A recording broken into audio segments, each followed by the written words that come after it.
রাজনৈতিক দল আমার বাংলাদেশ পার্টি এবি পার্টির পঞ্চম প্রতিষ্ঠাবার্ষিকী উপলক্ষে জাতীয় প্রেস ক্লাবে এই অনুষ্ঠানের আয়োজন করে দলটি।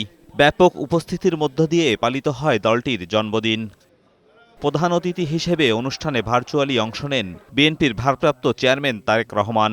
এতে অংশ নেন দেশের বিভিন্ন রাজনৈতিক দলের নেতারাও। এ সময় তারা বর্তমান সরকারকে দ্রুত নির্বাচনের ব্যবস্থা করার আহ্বান জানান।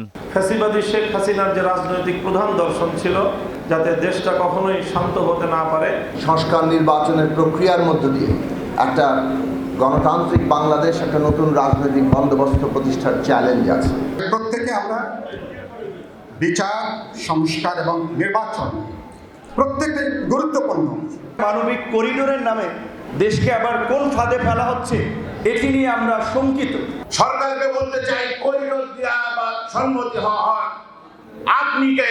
অনুষ্ঠানে তারেক রহমান বলেন, সম্প্রতি সুকৌশলে রাজনৈতিক দলগুলোর নির্বাচনের দাবিকে অপরাধ হিসেবে বিবেচনা করা হচ্ছে। বিরাজনীতিকরণের পায়তারা চলছে।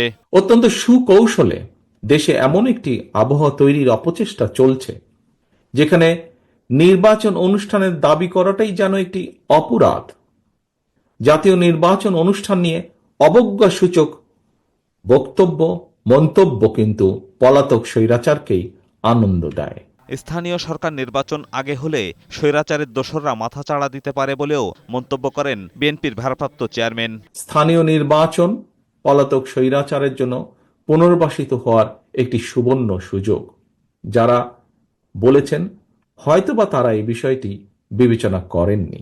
মানবিক করিডোর দেওয়ার ক্ষেত্রে অনির্বাচিত সরকারের সিদ্ধান্ত নেওয়া ঠিক হবে না বলে জানান রাজনৈতিক দলগুলোর নেতারা। এজাজুল হক মুকুল, বৈশাখী সংবাদ, ঢাকা।